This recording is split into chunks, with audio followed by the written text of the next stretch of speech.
नेपालमा उत्पादित बिजुली चीनले पनि किन्न लागेको प्रधानमन्त्री प्रचण्डको खुलासा। चीनलाई बिजुली बेच्नको लागि अन्तर्राष्ट्रिय प्रसारण लाइन बनाउने तयारी भइरहेको जानकारी।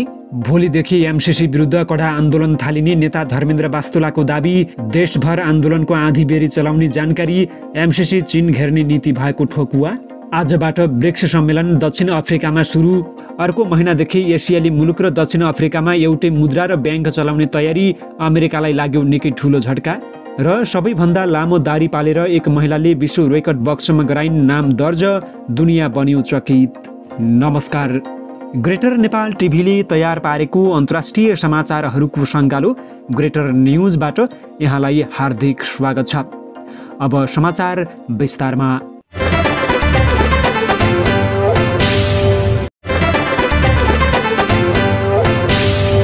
प्रधानमन्त्री पुष्पकमल दाहाल प्रचण्डले चीनसँग पनि विद्युत व्यापार गर्ने योजना रहेको बताएका छन्। मङ्गलबार भरतपुरमा आयोजित कार्यक्रममा उनले आफ्नो चीन भ्रमणको बारेमा जानकारी दिँदै चीनतिर पनि व्यापारका लागि अन्तर्राष्ट्रिय प्रसारण लाइन बनाउने तयारी गरिरहेको बताएका छन्। केही समयपछि म चीन भ्रमणमा जाँदैछु। चीनतिर पनि व्यापार गर्नका लागि अन्तर्राष्ट्रिय प्रसारण लाइन बनाउने तयारी हामीले गरिरहेका छौँ, प्रधानमन्त्री प्रचण्डले भनेका छन्। यस्तै आफू भारत भ्रमणमा जाँदा भारतसँग 10 वर्षमा 10,000 मेगावाट विद्युत व्यापार गर्ने प्रारम्भिक सम्झौता भएको उनले बताएका थिए। नेपाल, भारत र बङ्गलादेश बीच त्रिपक्षीय सैद्धान्तिक साझेदारी बनेका कारण बङ्गलादेशसँग पनि विद्युत व्यापार गर्ने बाटो खुलेको प्रचण्डको भनाइरहेको थियो। हाम्रो विद्युत उत्पादन क्षमता राम्रो रहेको छ, तर आउँदो 25, 30 र 40 वर्षसम्म देशभित्रै खपत गर्न धेरै नै कठिन छ। त्यसैले बढी भएको विद्युत अन्तर्देशीय व्यापार गर्न आवश्यक रहेको छ, प्रधानमन्त्री प्रचण्डले भनेका छन्। भरतपुर आँपटारीमा निर्माण भएको हेटौडा भरतपुर बर्दघाट 220 केभी प्रसारण लाइन आयोजना तथा मर्स्याङ्दी करिडोरको न्यू भरतपुर 220 देखि 132 केभी सब स्टेसनको उद्घाटन गर्दै प्रधानमन्त्री दाहालले सो कुरा बताएका हुन्। क्रान्तिकारी कम्युनिस्ट पार्टी नेपालले अमेरिकी सहयोग मिलेनियम च्यालेन्ज कर्पोरेसन एमसीसी कार्यान्वयन हुन नदिने चेतावनी दिएको छ। प्रजातन्त्र सुदृढीकरणको नाममा नेपाललाई अमेरिकाले सैन्य अखडा बनाउन खोजेको आरोप लगाउँदै सो पार्टीले एमसीसी कार्यान्वयन हुन नदिने चेतावनी दिएको हो। मङ्गलबार काठमाडौँमा भएको अन्तर्क्रियामा एमसीसी कार्यान्वयन हुन नदिन देशव्यापी विरोध प्रदर्शनको कार्यक्रम ल्याउने नेता धर्मेन्द्र वास्तुलाले जानकारी दिएका छन्। अमेरिकाले नेपालमा सैन्य क्याम्प राखेर भारतलाई नियन्त्रणमा राख्ने र चीनलाई ध्वस्त पार्ने गरी एमसीसीलाई इन्डो पेसिफिक सैन्य रणनीति आइपीएस अन्तर्गत एमसीसी आएको छ, यसलाई खारेज गर्नुपर्छ, वास्तुलाले भनेका छन्। माओवादी केन्द्रका अध्यक्ष प्रचण्ड समेतले जनतालाई गुमराहमा राखेर एमसीसी अनुमोदन गराउन भूमिका खेलेको उनले आरोप लगाएका छन्। उनले बुधबार राजधानीको शान्ति बाटिकामा एमसीसी विरुद्ध विरोध प्रदर्शन गर्ने पनि जानकारी दिएका छन्। बिस्तारै क्रान्तिकारी कम्युनिस्ट पार्टी र देशभक्तहरूबीच सहकार्य गरेर देशव्यापी आन्दोलनको कार्यक्रम ल्याउने तयारी भएको वास्तुलाले जानकारी दिएका छन्। मङ्गलबारदेखि दक्षिण अफ्रिकाको जोहान्सबर्गमा ब्रिक्स सम्मेलन हुँदैछ। ब्राजिल, रुस, भारत, चीन र दक्षिण अफ्रिकाको एउटा समूह ब्रिक्स हो। सम्मेलनमा रुसका राष्ट्रपति भ्लादिमिर पुटिन बाहेक सबै राष्ट्र प्रमुख उपस्थित हुनेछन्। युद्धका कारण अन्तर्राष्ट्रिय अदालतबाट पक्राउको स्वीकृति मिलेकाले पुटिन भने अफ्रिका जाने छैनन्। यद्यपि पुटिनको स्थानमा विदेश मन्त्री जानेछन्। ब्रिक्स सन् 2009मा 4 देशबाट स्थापित सङ्गठन हो र ब्रिक्समा सन् 2010मा दक्षिण अफ्रिका सहभागी बनेको थियो। विश्वमा उदाउँदो अर्थतन्त्रमा रहेका यी 5 देश अर्थात् ब्रिक्स सम्मेलनले आउँदो कार्यदिशा, आफ्नै मुद्रा, नयाँ सदस्य मुलुक लगायतका विषयमा छलफल गर्नेछन्। यो सङ्गठन पश्चिमाहरूको सैन्य र आर्थिक सङ्गठनका विरुद्ध सबैभन्दा बलियो र प्रभावकारी सङ्गठनका रूपमा लिइएको छ। विश्वमा सैन्य र आर्थिक रूपमा आफ्नो प्रभुत्व जमाउँदै लगेको चीनको क्षमता अभिवृद्धिका रूपमा पनि यसलाई हेरिन्छ।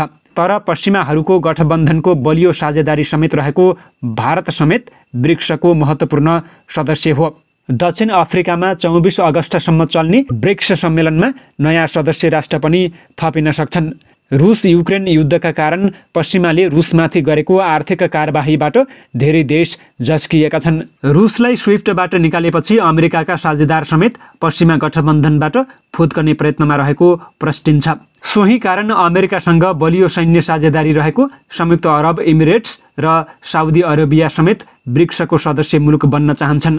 यति बेला विश्वका 40 मुलुक ब्रिक्सको सदस्य बन्न तत्पर रहेको समाचार संस्था रोयटर्समा उल्लेख रहेको छ। रोयटर्सले दक्षिण अफ्रिकी अधिकारीलाई हवाला दिँदै साउदी, युएई, साउदी सहित Iran, Bangladesh, Argentina, Indonesia, Egypt र इथियोपिया ब्रिक्सको सदस्य बन्न चाहन्छन्। ब्रिक्सको सदस्य मुलुक बन्न चाहने देशको लामो सूचीमा युरोपियन युनियन मुलुक फ्रान्स समेत रहेको छ। तर युक्रेनसँगको युद्धमा रुसको विरोध गरेकाले पुटिनले फ्रान्सलाई ब्रिक्सको सदस्य बनाउन नहुने अडान राखेका छन्। फलस्वरूप ब्रिक्स सम्मेलनमा राष्ट्रपति इमानुएल म्याक्रोलाई पनि निम्तो पुगेको छैन। युक्रेनसँगको युद्धलाई कारण देखाउँदै पश्चिमा गठबन्धनले रुसको भण्डारमा रहेको खर्बौं डलरलाई कागजमा परिणत गरिदियो। साथै रुसलाई स्विफ्टबाट हुने सम्पूर्ण कारोबारमा समेत प्रतिबन्ध लगाइयो। स्विफ्ट अन्तर्राष्ट्रिय कारोबारमा प्रयोग हुने अमेरिकी नेतृत्वको वित्तीय भुक्तानी प्रणाली हो, जसमा पश्चिमा सहयोगी राष्ट्रको संयुक्त लगानी रहेको छ। पश्चिमाको उक्त कदमपछि चीन, भारतले आफ्नै मुद्रालाई अघि बढाउने योजना बनाएका छन्। रुस युक्रेन युद्ध अघिसम्म विश्वमा हुने कुल मुद्रा कारोबारमा डलरको प्रभुत्व 11% थियो, जुन यति बेला 57% हाराहारीमा आइपुगेको छ। यसको स्थान चीनको युवानले लिने तर्खर गरिरहेको छ। रुसले युवानमै तेल बेच्न सुरु गरेको छ भने साउदीले समेत युवान समेत स्वीकार्ने जनाइसकेको छ। तर डलरले झन्डै 100 वर्षसम्म कायम गरेको एकाधिकार तोडेर अर्को देशको मुद्राको प्रभुत्व सहज छैन। यो विषय ब्रिक्स राष्ट्रहरूले पनि राम्रोसँग बुझेका छन्, जसमा चीन पनि पर्छ। सोही कारण आउँदो सम्मेलनमा ब्रिक्स मुलुकहरूको साझा मुद्राको सम्भावनाको खोजी हुनेछ र सम्भवतः विश्वमा यही महिनामै नयाँ मुद्राको पहिचान हुनेछ। यसबाहेक ब्रिक्स बैंकको समेत उदय हुन सक्ने सम्भावना रोयटर्सले औँलाएको छ। ब्रिक्स मुलुकहरूले सन् 2014 देखि नै न्यू डेभलपमेन्ट बैंक स्थापना गरेका छन् र यही बैंकले नयाँ मुद्राको पहिचान गर्नेछ र प्रयोगमा ल्याउन सहयोग गर्नेछ र सोही मुद्राले ब्रिक्स मुलुकबीच व्यापार कारोबार हुने दक्षिण अफ्रिकाका अर्थमन्त्री इनोज गोदनग्वानाले बताएका छन्। पुरुषहरूले दारी जुङ्गा पालेर अनेक थरी रेकर्ड कायम गर्नु स्वाभाविकै हो। तर अमेरिकामा भने एकजना महिलाले लामो दारी पालेर गिनिज बुकमा नाम लेखाएकी छन्। 38 वर्षकी एरिन हनीकट अमेरिकाको मिशिगनमा बस्छिन्। गिनिज वर्ल्ड रेकर्डका अनुसार हनीकटले 2 वर्षको अवधिमा 11.81 इन्च लामो दारी बनाएर विश्व कीर्तिमान कायम गरेकी हुन्। विश्वकै सबैभन्दा लामो दारी भएकी महिलाको रूपमा उनको नाम गिनिज बुकमा दर्ज भएको छ। यो सँगै उनले 75 वर्षीय भिभियन व्हिलरको रेकर्ड भङ्ग गरेकी छिन्। भिभियनको दारी 10.04 इन्च लामो रहेको थियो। समाचार अनुसार हनीकटको दारी पूर्ण रूपमा प्राकृतिक हो र दारी बढाउनको लागि उनले कुनै हार्मोन वा सप्लिमेन्ट लिएकी छैनन्। हनीकटलाई पोलिसिस्टिक ओभरियन सिन्ड्रोम नामक रोग रहेको छ, जसका कारण उनका दारी जुङ्गा पलाएका हुन्। वास्तवमा हर्मोनको असन्तुलनका कारण यो स्वास्थ्य समस्या पैदा हुन्छ। यसले महिलामा अनियमित रजस्वाला, शरीरमा अनावश्यक रौँ पलाउने, ओजन बढ्ने जस्ता समस्या देखा पर्दछन्। एरिक 13 वर्षकी छँदादेखि नै उनको अनुहारमा दारी जुङ्गा पलाउन सुरु गरेका थिए। त्यसबाट छुटकारा पाउनका लागि उनले खौरनी तथा वाक्सिङ गर्ने लगायत अनेक उपाय अपनाइन्। उनले दिनमा 3 पटकसम्म खौरनी गर्दथिन्।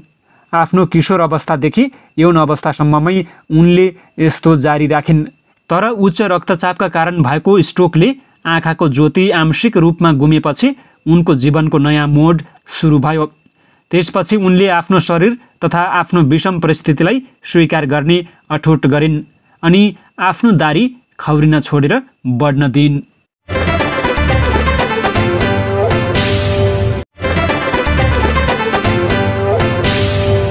हवस् त, यिनै खबरसँगै ग्रेटर नेपाल टिभीले तयार पारेको अन्तर्राष्ट्रिय समाचारहरूको सङ्गालो ग्रेटर न्युजको समय सकिएको छ। प्रत्येक पलका ताजा अपडेटको लागि हामी तपाईँको माझमा छौँ। नमस्कार।